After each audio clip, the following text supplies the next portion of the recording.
રાજુલા તાલુકાના બાબરિયા ધાર ગામનો જોલાપરી બ્રિજ જર્જરિત હાલતમાં.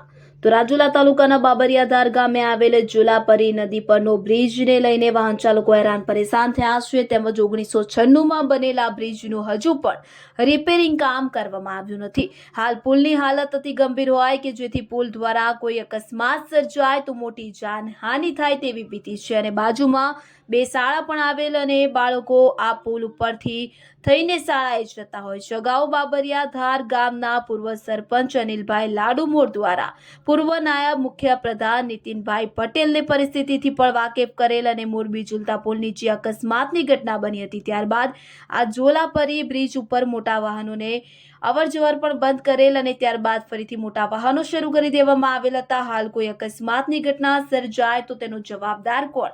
સરકાર દ્વારા તાત્કાલિક ધોરણે પગલાં લઈ પુલને રિપેરિંગ કરવામાં આવે તેવી ગ્રામજનો દ્વારા માંગ ઉઠવા પામેલ છે. વિક્રમ સાંખટ, રાજુલા.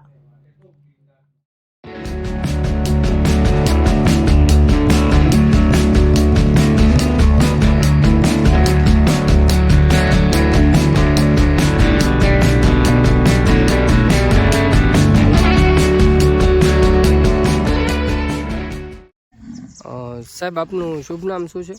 કનુભાઈ કામળિયા. હું હાલ રાજુલા વકીલાતનો વ્યવસાય કરું છું અને સામાજિક કાર્યકર તરીકે બરબરટાણાના કામે સેવા આપું છું. ઓકે, તો આ છેલ્લા ઘણા ટાઈમથી અમે જોઈ રહ્યા છીએ કે બાબરિયા ધારનો જર્જરિત હાલતમાં જે 1996માં પુલ બનેલો, જેનું આજ સુધી ત્યાર પછી કોઈ રિનોવેશન નહીં, કોઈ કામગીરી નહીં અને અવારનવાર અકસ્માતો પણ સર્જાઈ ચૂક્યા છે. તો આપશ્રીનું શું કહેવું છે? ગ્રામજનોના ઉલ્લેખ પ્રમાણે તમે શું કહેવા માંગો છો? બાબરિયા ધારના જોલાપરી નદી ઉપર 1996માં પુલ બનેલો છે. તે હાલ જર્જરિત હાલતમાં છે. અનેક રજૂઆતો ગ્રામજનોની, સરપંચશ્રીઓની, તાલુકા પંચાયતના સદસ્યશ્રીઓની રજૂઆત હોવા છતાં તંત્ર કોઈ ધ્યાન દેતું નથી. એના હિસાબે હાલમાં ગાબડું પડી ગયેલું છે. અકસ્માત થવાની પૂરી શક્યતા છે. આ રસ્તો રાજુલા મહુવાને જોડતો માર્ગ છે.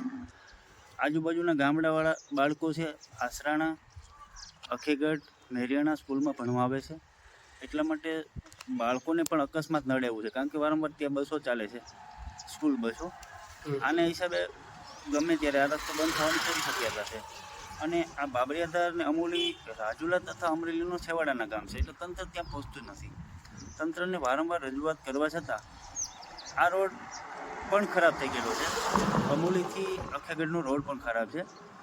જો વહેલી તકે આ પુલ બનાવવામાં આવે તો સારું, નહીંતર કોઈ ગંભીર અકસ્માત થવાની શક્યતા પૂરેપૂરી રહેલી છે. અચ્છા, તો આ બાબતથી આપનું સરકાર પાસે શું અપેક્ષા છે? અમે અપેક્ષા એવી રાખીએ છીએ કે આપના માધ્યમથી કે આ પુલનું તાત્કાલિક પહેલાં તો રિનોવેશનની જરૂર નથી, કારણ કે હવે રિનોવેશન થાય એવું નથી. તાત્કાલિક નવો બનાવવામાં આવે, કારણ કે રિનોવેશન તો શું કરે છે, ગાબડા બૂરી દે છે અને તરત પડે છે. એકવાર તો રસ્તો બંધ કરી દેવામાં આવ્યો, તો ફરી પાછું રિનોવેશન કરીને ચાલુ કરવામાં આવ્યો. એટલે આ પુલ તાત્કાલિક ધોરણે આપના માધ્યમથી હું સરકારશ્રીને રજૂઆત કરવા માગું છું કે આ પુલ તાત્કાલિક બનાવવામાં આવે, એવી અમારી તથા ગ્રામજનોની માંગ છે. ઓકે.